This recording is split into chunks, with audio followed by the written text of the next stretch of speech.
love, and exquisite force, deserves to be celebrated with an unrestricted sense of freedom and liberty, especially when forging connections with those who evoke attraction or emotional resonance. This profound emotion should be shared with a chosen partner, not under the shadow of coercion or compulsion, but with someone who brings inner peace and a sense of fulfillment. Regrettably, within the rich tapestry of life, cultural disparities disrupt this liberating expression of love, particularly in societies that view a particular gender, notably females, as commodities to be disposed of or coerced into relationships against their will. Most distressing is the deeply ingrained ideology that perceives the female gender as a possession, an entity to be auctioned off to the highest bidder. Among the myriad cultures upholding this disconcerting practice, the Romani people, often referred to as the Gypsy people, emerge as particularly notable. While various cultural groups, especially in Africa, adhere to the concept of dowry payment to the bride of the family before marriage, diverse practices unfold in different corners of the world. In certain Asian countries like India, Nepal, Sri Lanka, and specific regions of Kenya and Africa, an unconventional norm prevails, where the bride or her family pay dowries to the groom or his family before the marriage is conducted. Conversely, in Western countries, the notion of dowry payments remains less prominent. In these diverse cultural landscapes, the varying approaches to expressing love and forming marital bonds highlight the complexity and richness of human relationships across the globe. The Romani people, commonly known as Roma or Gypsies, have a complex and diverse history that spans centuries. While the exact origin of the Romani people is debated, linguistic and genetic evidence suggests that they have South Asian roots, likely originating from regions in present-day northern India. The Romani diaspora began around 1,000 years ago, with some theories suggesting migration from India to the Middle East and Europe. The Romani people dispersed across various continents, leading to the development of distinct groups and dialects. The historical journey of the Romani people involves migration through Persia, the Byzantine Empire, and into Eastern and Western Europe. Over the centuries, the Romani people have faced marginalization, discrimination, and persecution in many parts of the world. During the medieval period, they were often enslaved in some European regions. The term gypsy itself carries a historical stereotype and is considered by some to be pejorative. In fact, they hate to be called or identified with the name gypsy because of the derogatory meaning attached to it. During the Holocaust and World War II, the Romani people were targeted by the Nazis, facing persecution and genocide alongside other marginalized groups. It is estimated that a significant number of Roma were killed during this dark period of history.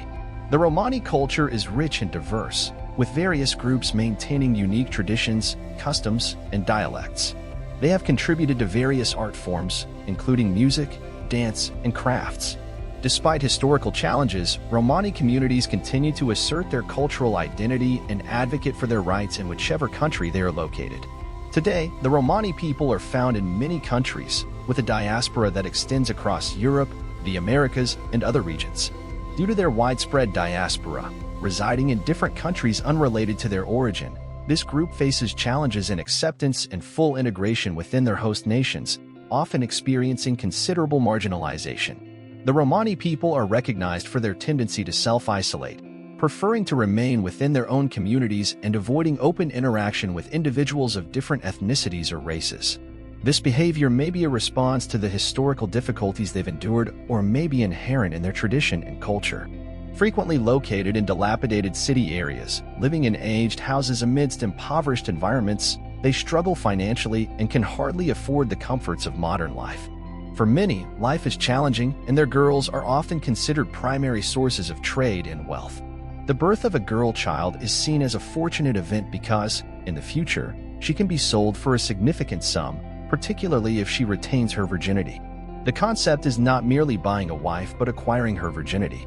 Girls who maintain their virginity receive special treatment from the buyer, given their higher perceived value. Conversely, if a girl is not a virgin at the time of sale, her buyers may stigmatize the women in her family line as promiscuous and disgraceful.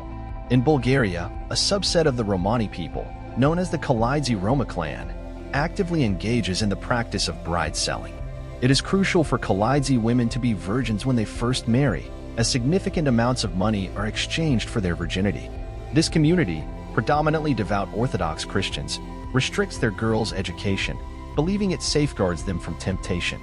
Girls are often withdrawn from school by the 8th grade, rarely progressing to secondary education. Following their withdrawal, they are prepared for marriage between the ages of 16 and 20. Another reason for this practice is to prevent their daughters from being stolen by suitors. The Brides Market, also known as Stara Zagora, is a prominent venue for these transactions, organized every spring and summer, occurring 4 times a year on various religious holidays, especially on the first Saturday of Orthodox Christian Lent. Locally known as the Gypsy Bride Market, it gathers families from the Kalaidze community, traditionally coppersmiths facing economic challenges. This impoverished subset seeks mutually beneficial unions to weather Bulgaria's economic downturn. The market not only provides an opportunity for Roma families to reconnect and share news, but also serves as a platform for playing matchmaker for their adolescent sons and daughters. Despite facing constant prejudice and exclusion across Europe, this subset of the Roma people gathers annually for their largest gathering at the market. In this unique market, young virginal girls are presented to potential suitors who bid for their hand in marriage. The bride market pairs teenage girls with future husbands in a display where potential brides wear provocative outfits adorned with mascara and flashy gold jewelry on their necks, fingers, ears, and teeth. The scene includes towering heels, miniskirts or long velvet skirts, and brightly colored headscarves. Young men attend the event, hoping to find a wife at a reasonable cost, resembling a car boot sale. The event challenges the community's conservative values, allowing boys and girls to dance side by side on cars, defying the usual restrictions on mingling between the sexes. The ritual starts with separate groups of boys and girls, occasionally shaking hands and checking each other out, while parents engage in discreet discussions over a bride price that often leads to marriage. However, this practice hampers the chances for youth to interact with others in the Kalaidze community and find potential life partners. The clan discourages dating and strongly disapproves of marrying outside their ethnicity. For the men, fathers of these girls, and their wives, this practice serves as a craft, with the women supporting their husbands by weaving dowries for their daughters. Many Bulgarian Roma women, 1 in 5, are illiterate as education is not prioritized. The disturbing aspect lies in the perception of women as property to be sold, bid on, and bought, shaping these girls' lives from day one. They are raised not to discover their own identities and ambitions, but to obey and serve their future husbands.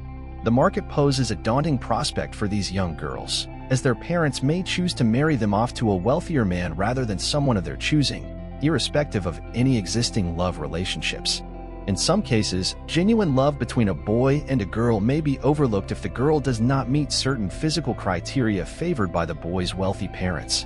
While this tradition has persisted for generations among the Roma people in Bulgaria, there is hope that the culture will undergo positive transformations, allowing girl children the freedom to love and be loved, and especially ensuring their absolute rights and privileges to education to whatever extent they desire. Stay connected and maintain a positive outlook. Respect the traditions and culture of other ethnic groups, but most importantly, don't be resistant to positive change and transformation. No one group of people has everything perfectly figured out. We need one another to achieve ultimate beauty and flavor in life.